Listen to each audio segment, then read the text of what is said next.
Chug, chug, chug, chug. I know I got to get this caffeine in me before this episode. You have a lot to say today. I got a lot to say today. I have a lot to say today. This is a subject that I have been thinking about for a long time quietly, that I actually have never produced any content on before, but it's something I want to write a mini book on at one point. It's something I'm passionate about. The working title is Stop Selling Workouts, Technology, Artificial Intelligence, and the Changing Role of the Fitness Professional. So let me give you a little bit of background. In early 2020, I did a deep dive into artificial intelligence. Now, I'm not interested in like how to code artificial intelligence. Specifically, what I was interested in was job displacement as a result of artificial intelligence. Basically, how is artificial intelligence, how is technology going to change jobs and job roles in the fitness and health industries? And so whenever I do a deep dive into a subject, here's my process, which I think might be interesting to you. And then I'm going to go super deep into what I think is coming down the pipeline and where I think there needs to be retraining, and how our education systems are woefully inadequate for what's going to come, and how people who get ahead of it and get the right skills are going to just explode past everybody else in terms of success with their clients, success in their careers, and everybody else is going to kind of be left behind. And how if you just do what the certification companies tell you right now, you're going to be very much behind because they're not preparing you.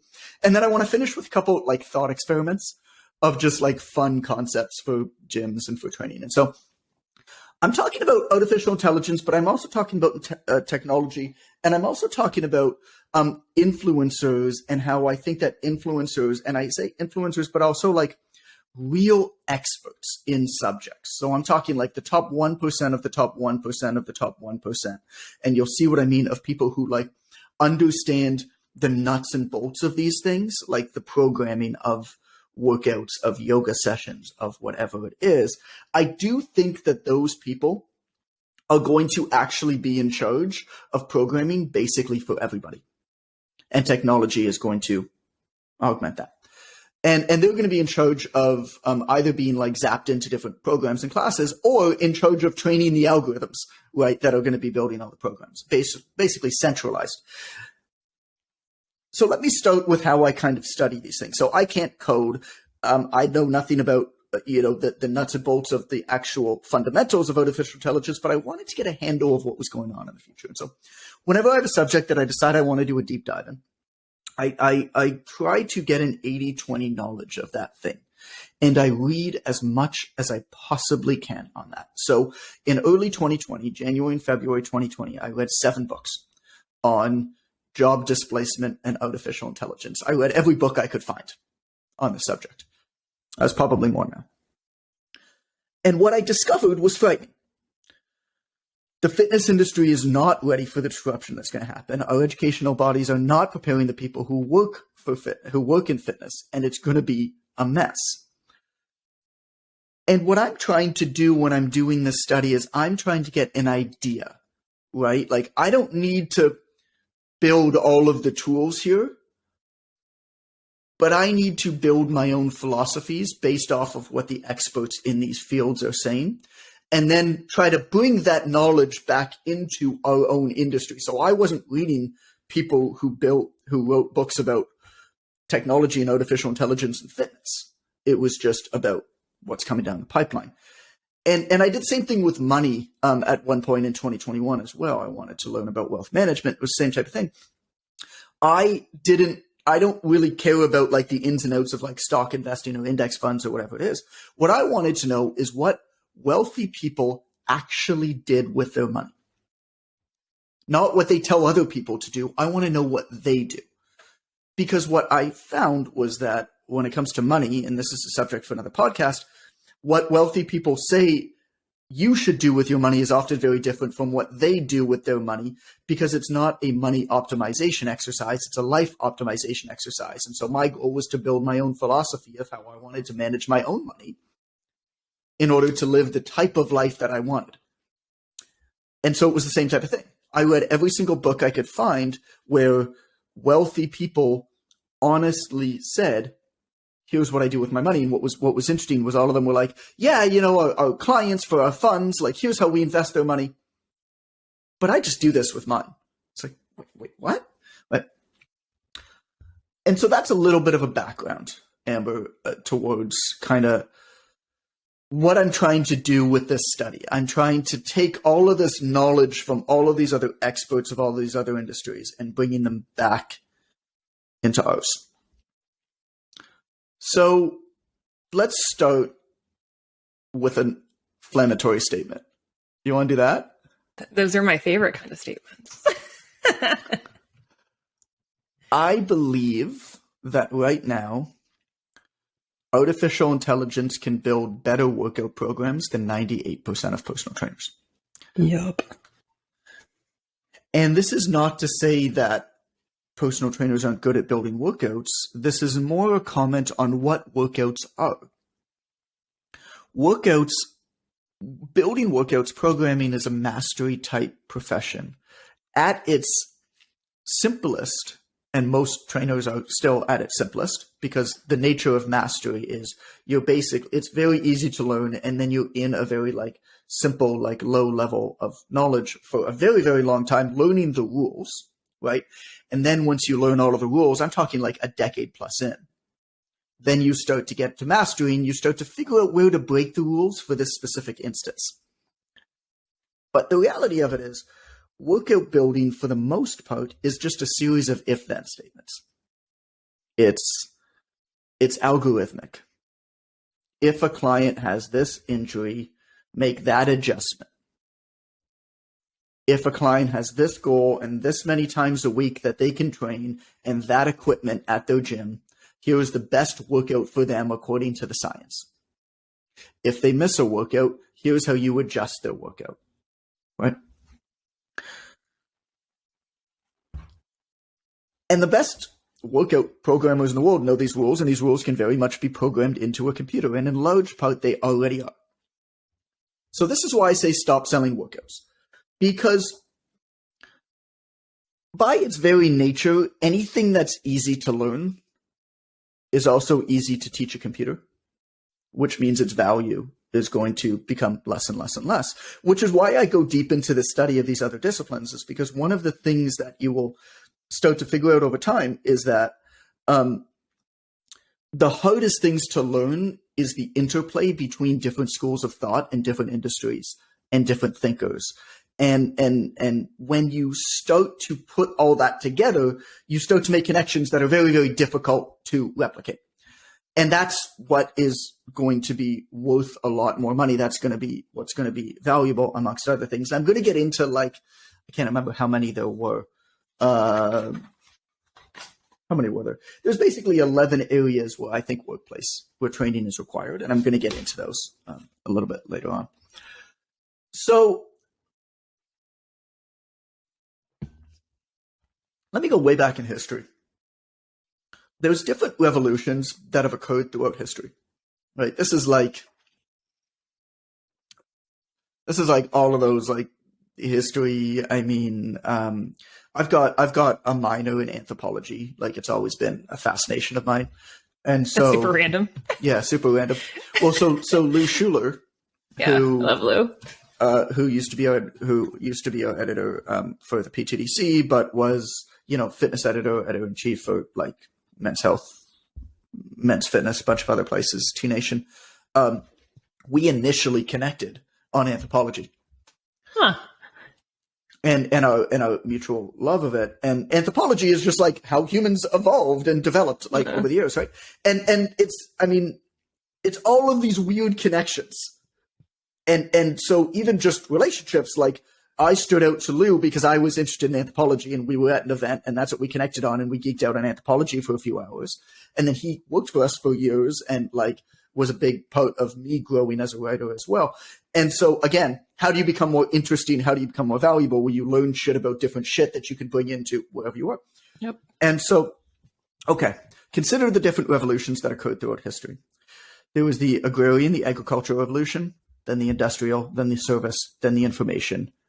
And what we're going into is the automation revolution. So again, agricultural, industrial, service, information, which is probably what we're in now. The next revolution is the automation revolution.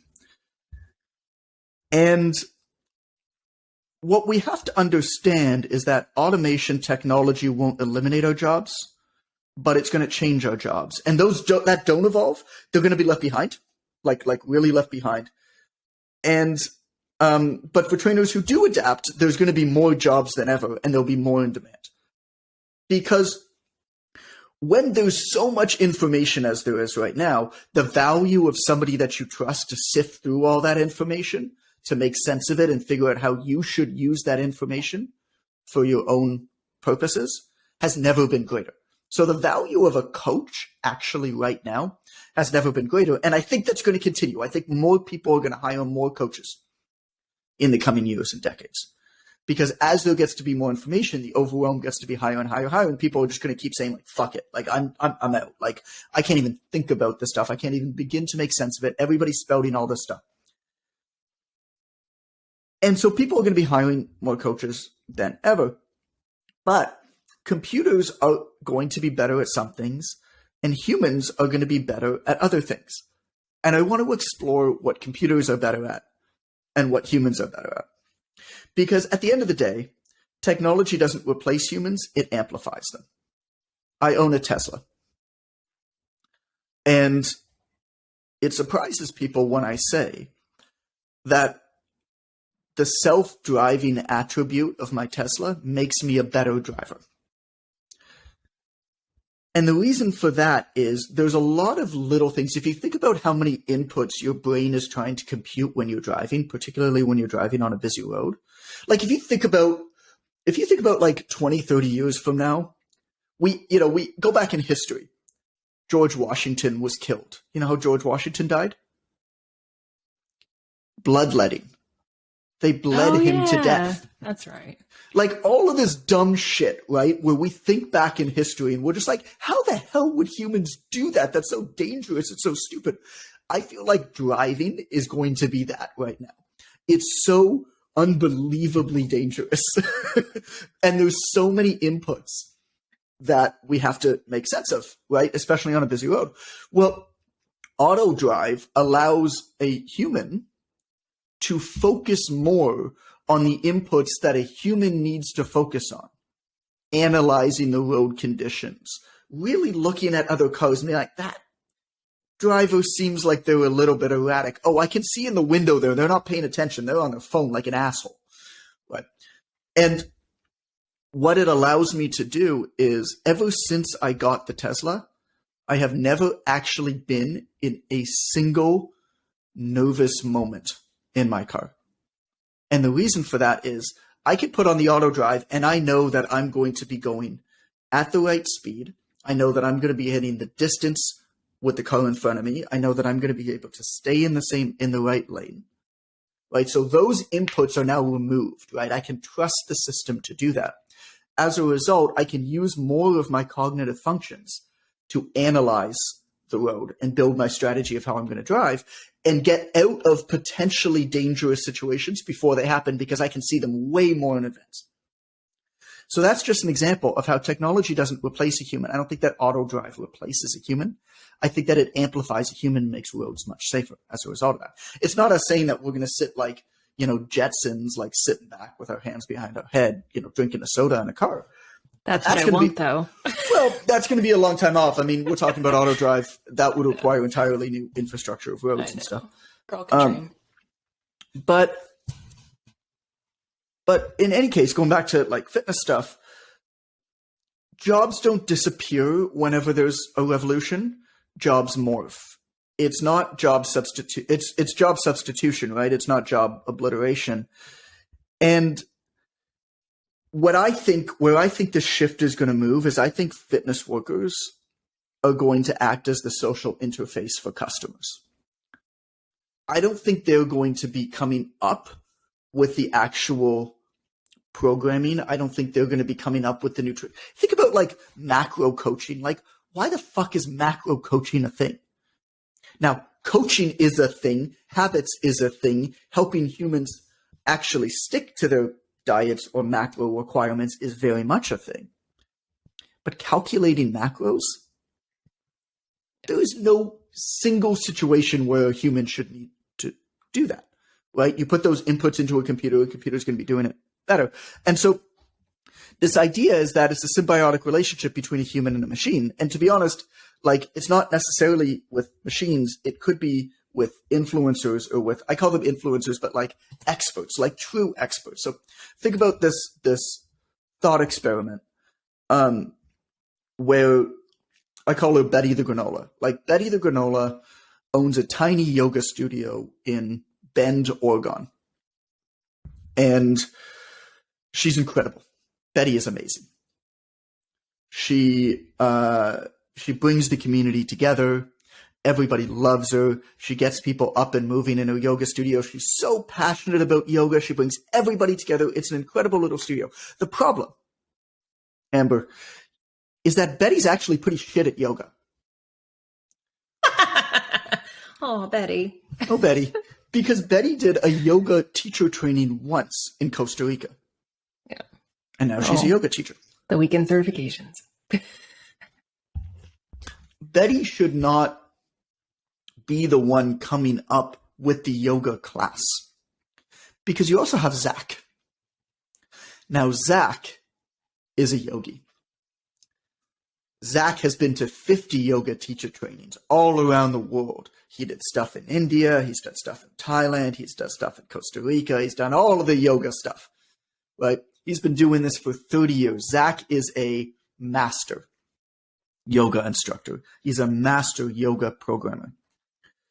Well, Zach licenses his classes, his teaching, to all the Betty the Granolas all around the world. And Zach is on a big screen, and Betty is facilitating the class locally. This is what I'm kind of referring to. It might be computers, or it might be experts, or it might be a combination of both. The fact of the matter is, we need the Bettys. Like, the Betty is incredible. Like, we need the local facilitators. The problem is, the majority of local facilitators' actual fundamental knowledge and programming and skill is really shit. And as a result, there is a general lack of trust in the value of services that people in the fitness industry provide. And it's not unreasonable that that exists. Because the truth of the matter is, it's not very good most of the time. Like, walk into most gyms and look at what trainers are doing, and it is not very good. It's just not. The people might be good, and the people who are good are often the most successful. So technology, I think, is going to increasingly handle what I call the routine optimization tasks. Human beings are going to bring the personal, the creative, and the compassionate touch. And I think that's wonderful. I think that the role of people who work in health and fitness is that they're going to become fitness care professionals. I think we're going to augment our intelligence to deliver a service that's highly efficient, highly effective, eminently human. And I think the top 1% in terms of science will be in charge of stuff like programming to basically everybody. Now, like, don't get me wrong, right? This isn't going to happen tomorrow. I think it's going to be a pretty gradual change over time. But think about it like this. Historically, as these cultural revolutions changed, remember the agricultural, the industrial, the service, the whatever, those who knew how to read and write had better opportunities to get ahead in life than those who didn't. Like, I think the same thing is going to happen with AI, with technology. Those who understand how to use technology to optimize themselves, to optimize the service that they're providing, how to apply it appropriately, are just simply going to have more opportunities than those who don't. Doesn't mean that you're going to be like out of work, out of business. It just means that, like, if you were, I don't know, like, think about the first farmer who learned how to read and keep record books versus the farmer who didn't. Like, they clearly had more opportunities, and it's not just like a little bit more opportunities. Like, it's exponentially more opportunities. And you can go back in histories, because I've also researched and read a lot about like the history of books and the history of writing. So you look at like the Sumerians, like the first culture that learned how to write. and they could keep records. And there's all of these really cool examples of Sumerian tablets where people like owe debt to other people and they like write down the contract on the tablet. And now some of these tablets are being like actually translated well, and they're like funny, like little jokes. They're like, this guy's cousin never paid me back. He's a jerk. We should whip him. They're just like you're just like, it was just like funny stuff where, yeah, of course, humans are humans. Humans have always been humans. Like humans have always been sarcastic assholes. Like we just never think about it with like early cultures, right? Okay, that's probably the best story you've ever told. There's all these funny things like that. And so, you know, like I think that the next batch of like people who work in fitness, like I wouldn't even call them personal trainers, but the next batch of people who work in fitness, because I'll tell you what, the last thing that I want to end with is my thought experiment for like what the gym of the future is going to be like. And it's like way out there, but when you actually think about it, it's actually not that way out there. The next batch of personal trainers, I think, are going to be well trained, but in activities requiring more emotional intelligence, not as mere vessels for the canon of programming or optimization of training protocols. Because 100%. None of that shit matters. And the reality of it is, if you're honest, you're probably not good at programming right now anyway.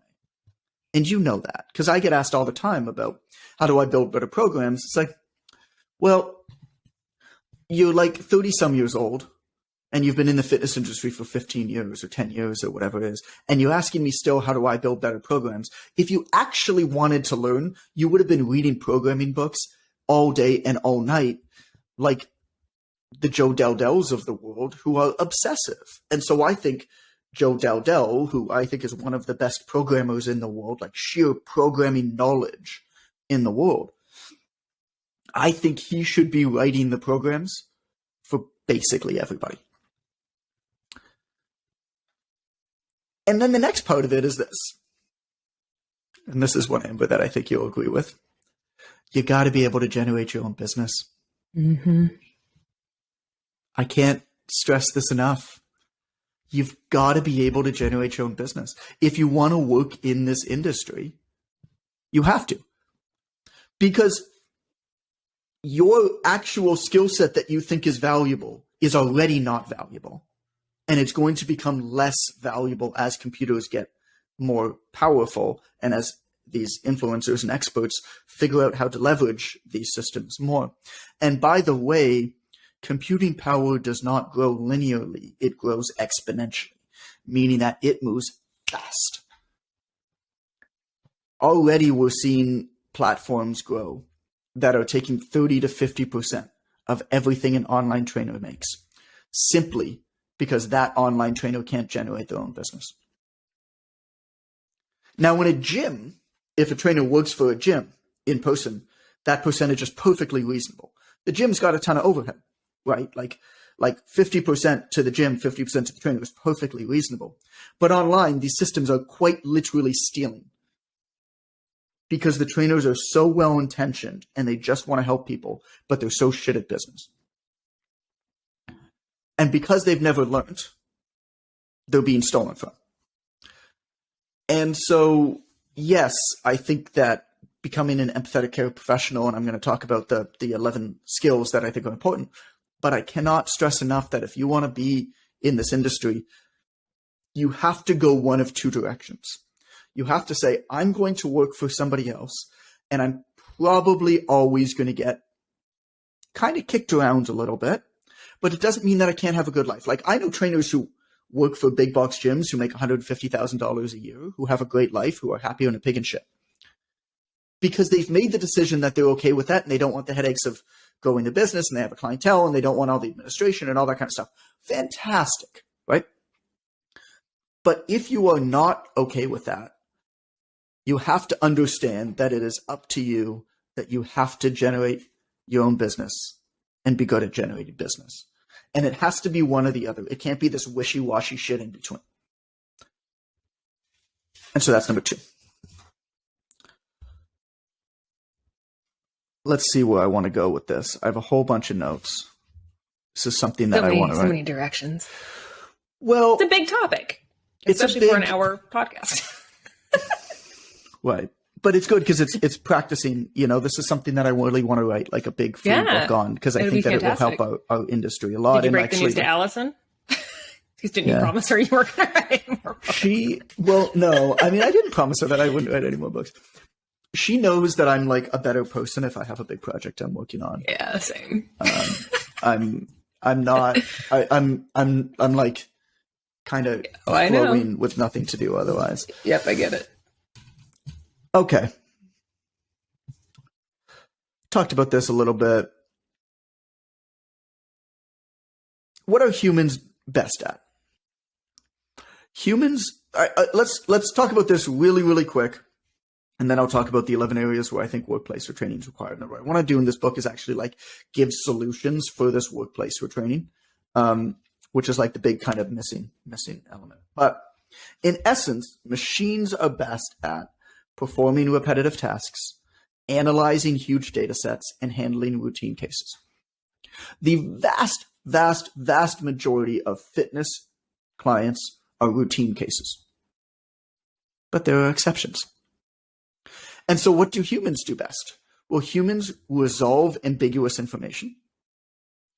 Humans are good at exercising judgment in difficult cases. And they're good at dealing with dissatisfied customers. And so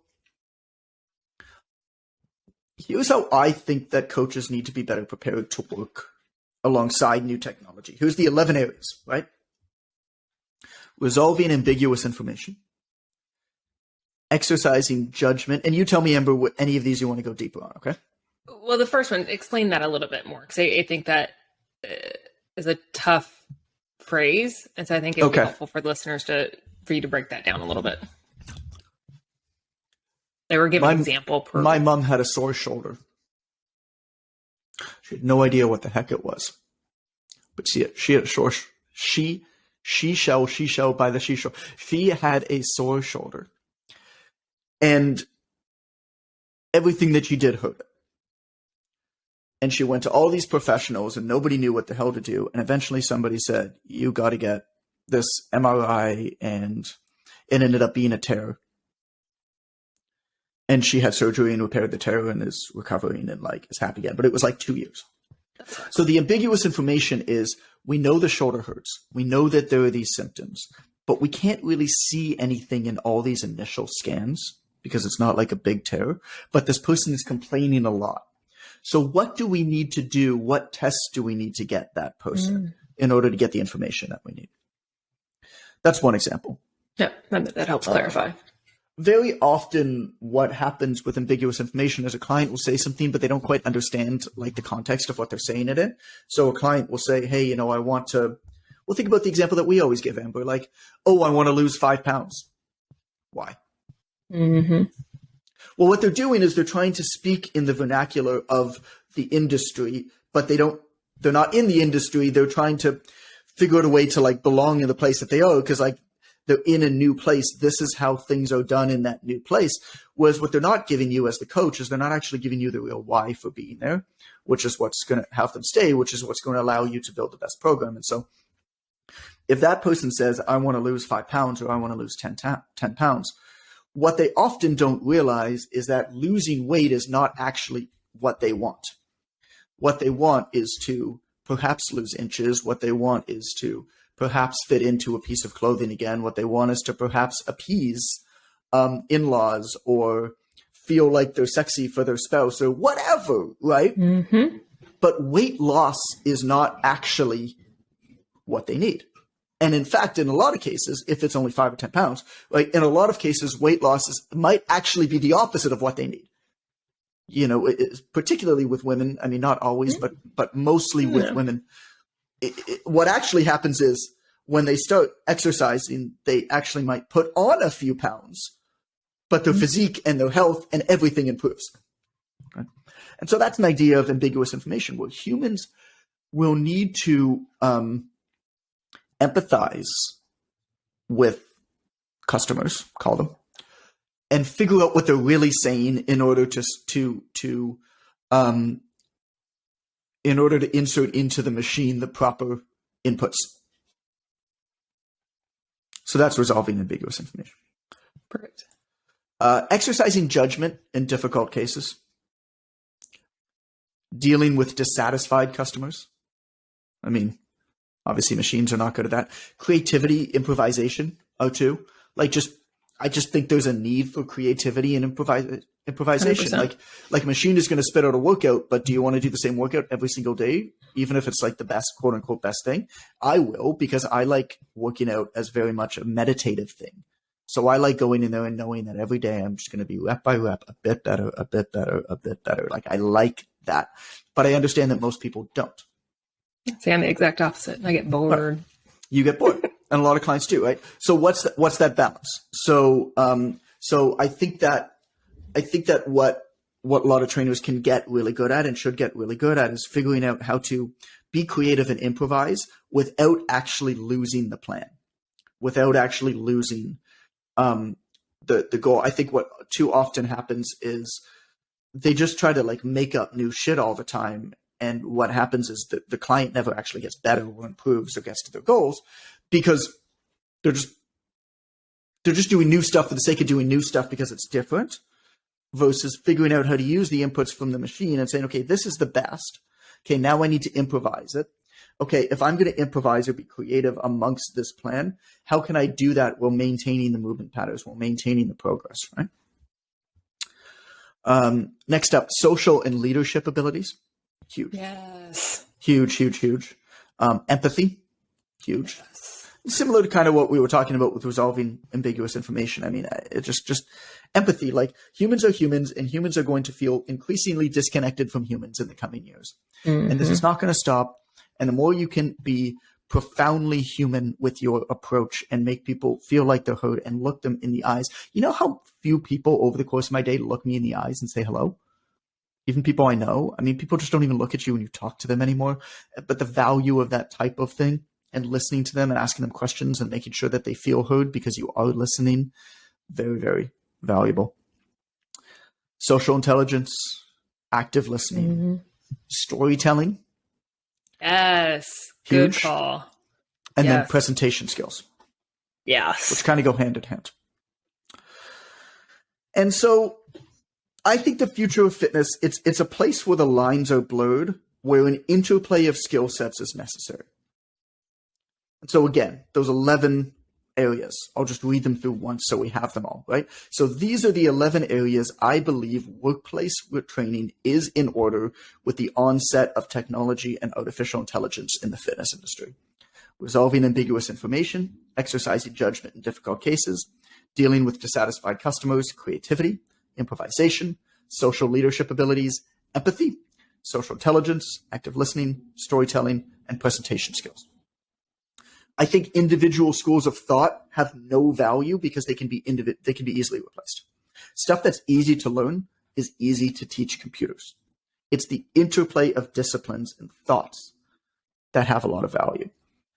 If you are good enough at programming that you can understand what the computer is saying, and you can be creative with that program and make it engaging, and you're a good storyteller and a good presenter, you will be successful. Right? You don't need all of these things, but you need to be able to have this interplay of these things in order to bring them all together. So at the end of the day, really, I think that there's an opportunity to use artificial intelligence to double down on what makes us truly human. Like I think AI is going to help trainers punch above their weight. I think it's going to provide them with superhuman capabilities. Like imagine if there's something that you can just like spit in the client data and it's going to give you the perfect workout for that client. Now you don't need to necessarily use that workout, right? But you have that data to go off and then you can adapt it. And okay, let me leave you with a thought experiment. This is my fun one.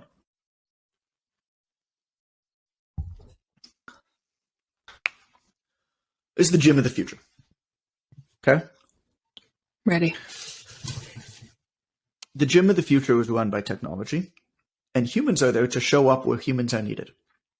So everybody walks into them. When you join the gym, you do an assessment that's a combination of technology and humans, where you input any of your data and stuff like that, and humans kind of analyze it and then assess what your goals really are, right, and input that into the system. The system also knows your height, your weight, your desired physique goals, the amount of times you're going to work out. It, of course, knows the equipment in the gym. It also knows things because you insert some saliva and stuff like that. So it actually knows your DNA sequencing. And so it has really, really precise data into what your body needs in order to be optimized. And it builds you the perfect workout program based off of all of that, right? Which you have on an app. So you walk into the gym. There's basically a robotic arm when you like swipe in, and the robotic arm says like, "Hello, nice to see you." Maybe there's a human too, because it's nice to have a human wave to you when you walk into a gym. And it hands you an iPad, which has your workout already logged in, right? You go around, you're doing your workout. And then whenever you want, you can put your hand up, you press a button on the iPad, and it calls over a trainer. Now, trainers are not sitting there for every rep and every set. But the thing about training is that you don't need a trainer, I don't think, for every rep in a set. But when you need a trainer right then for a very short period of time, right? You might say, hey, I'm not feeling this in the right place, or where should I be feeling this? Or, hey, I'm a bit tired today. How should I adapt this? Or can you check my form? Or I don't understand this, or whatever, right? And so you basically like hail a trainer on this thing, and the trainer pops over and they're like, hey, Amber, nice to see you. Let me just get your one-time password so that I can access your workout. Right? Amber pops open the thing. She goes, yeah, 1, 2, 3, 4. I put in 1, 2, 3, 4. Cool. I got your workout here. Yeah. What can I help you with? Right. Oh, exercise 3. Yeah, I'm doing the seated row. I'm not quite feeling it. Oh, cool. And then the trainer is there guiding the client to how they should feel about what they're doing, whatever. And they'll make any notes in the system and help them as much as they need, and then go away. And so this would be a membership of a gym that would have this. Now, as the client is based off of the client's dietary goals, of course, maybe they'll need a supplement. Maybe they'll need anything else. It'll say, oh, you need a protein powder. And based off of your genetics, you are sensitive to dairy, so you're not going to have whey. So we have this pea protein that you're going to have. It's in locker 4 for you next time you're in the gym. But you go there on your iPad thing. It has your credit card information. It dings your credit card. You swipe your iPad to the locker. Locker 4 opens. You take the pea protein. You walk away. As you leave the gym, a robotic arm hands you a shake. And the shake has been made specifically to your requirements based off of your DNA, based off of your workout, based off of your goals. The exact dietary guidelines that you need. And it just hands you it because it knows based off of your app when you're finishing your workout, when you're going to be walking out, and it starts to make the thing specific to you with everything you need with the exact amounts. And it hands it to you when you walk out of the gym and then you leave.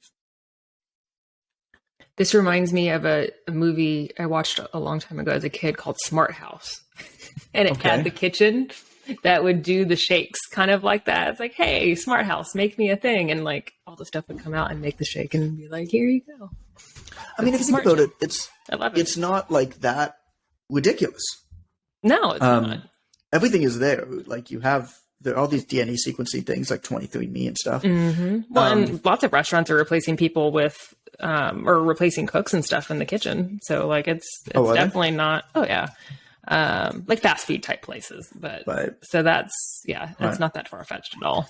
So Amber, I mean, that's all I got in my notes. We can obviously go deep on a lot of stuff, but like, what's your response? Because you didn't know that I was going to be, I mean, you knew that this was the topic today, but you've never heard me speak about this. I mean, this has been like a private study. Like I've sent maybe 4 people my Google Doc on this.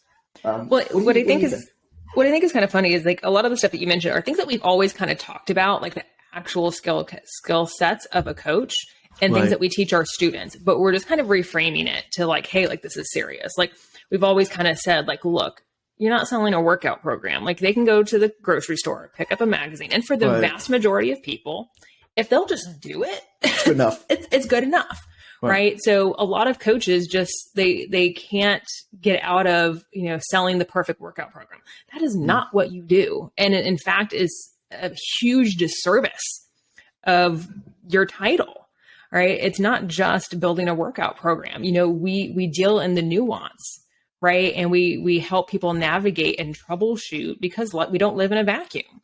And so all of those like 11 skill sets are applicable and have always been applicable now. So we've been talking about those skill sets for forever, but like now, like this is like pressure under the gun almost, because like, hey, like for real, the part that you were obsessed with and can't step away from, you're going to have to, or you're going to have to step out. There was a story that I heard, and I have no idea whether this is true or not, because I don't know the guy. But one of the big celebrity trainers, his name is Gunnar Peterson, and you know he's a big LA celebrity trainer. And he was asked, "What was the single most impactful thing you ever did for your career?" And you know what his answer was? He took an improv class. So funny thing you've said that. I have bought courses on joke writing. Okay. And improv and that kind of stuff too. So yes, like getting into these different skill sets and like what you do, you read about all of these other kind of random things. Not only does it make you more interesting, but there are so many things that are interconnected that you just wouldn't see. Like I have a book, The Secret Lives of Color. Okay. And it has nothing to do with this, but reading all like the background and stuff on like how individual colors have, you know, been created, there are things that like, oh, I see how that's kind of connected here or whatever. And so like, yes, study, become obsessive about something you really enjoy, but like, don't forget to step out and study other things. So yeah, like improv, I had a student do, Toastmasters. Oh, cool. Yeah. Toastmasters is huge for just learning how to speak and being comfortable putting yourself forward. Exactly. Yep. The famous example of all of this, of course, is Steve Jobs. And he took a calligraphy class in college. I think he snuck into a calligraphy class, actually, was sounds about right for him. But he snuck into a calligraphy class, and one of the reasons why the Apple was so successful at the beginning was how beautiful the fonts were. And he didn't know that he was gonna like build font typography for a computer like many years later. But because he gathered all these different skill sets and attributes and knowledge bases and all these different things, he was able to then apply them later on. And I think that that's very much underrated. There's a thought experiment. This is a book by somebody named David Epstein, Epstein, Epstein. And the book is called Range. And you don't need to read the book because it's basically what I'm about to say in the next 2 minutes, just stretched out to 300 pages. So Amber, don't put it on your Amazon. Got it. No, I mean, look, you can if you want. It's like every nonfiction book that's ever been written in the last like 20 years, where there's one good point and then there's 50 stories like talking about the same thing over and over again because they got to sell the one good idea, right? Yeah. And so the thought experiment that this is based off of is, you have one world-class expert. Oh, sorry. You have 10 world-class experts in 10 different disciplines working on a team. Or you have one person who's pretty good at all 10 disciplines. Who's going to be more successful? And the answer is very clearly the second one. It is way more beneficial to have one person who's pretty good at 10 different disciplines than to have 10 absolute utmost, because once you get to the point where you're like an utmost expert in the thing, like the marginal gain of knowing more about that thing in terms of like how much benefit, I mean, we're talking about researchers, right? They're pushing the envelope of like a tiny bit of it. Doesn't mean that there isn't value in that.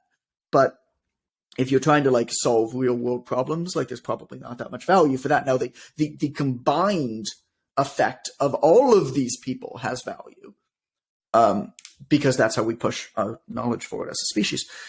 But if you're trying to solve problems, if you're trying to build successful companies, if you're trying to have success yourself, it's way better to gain a pretty good knowledge of as many different disciplines as you possibly can for one single reason.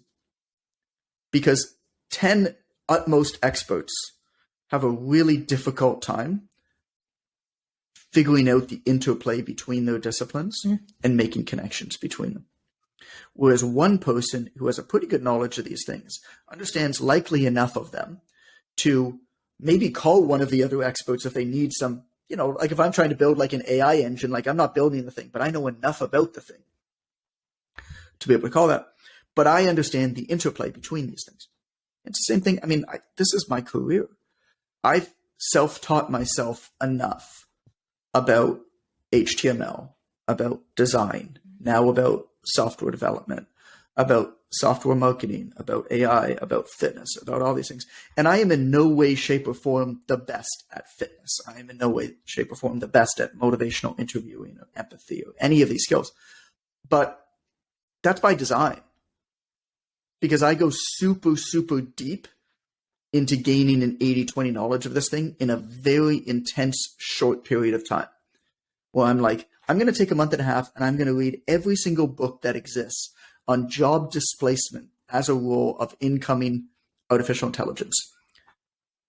A couple months later, I'm going to read every single book I can about how wealthy people actually invest and think of money. And as a result, then, I can bring all these things together to solve real problems that are much more difficult to solve. And that's what I recommend to you, too, whether you work in fitness or not, is the more varied your interests are, the more varied your knowledge is. You don't need to be, like, great at the thing, but you need to know enough about it to be able to communicate with people who are great. Like, how do you recognize somebody really skilled? Or how did we recognize Ray as being as good as he is? Now, I don't think we quite knew how good he was. Yeah. For Quick he was Coach. sneaky about that. But I had consumed so much material on software as a service platforms, on building them, on designing them, on common missteps people make. I had no idea how to code the thing, but I knew exactly what to look for somebody who did. And it doesn't mean that I'm not going to, swing for the fences and miss, but it means that I'm going to have much better odds taking a shot at finding the right person. And then there's just lucky stuff involved too. So like basically, I don't even know if you know this story, Amber. There were two teams. Ray was one of them, and then there was another team we were deciding between. Yeah. And the other development team that we were deciding between, which we had sent a test project to, and they had built a prototype and stuff, was in Ukraine. Oh. And I knew there was another team, but I didn't realize they were in Ukraine. Yeah, and so if we had chosen them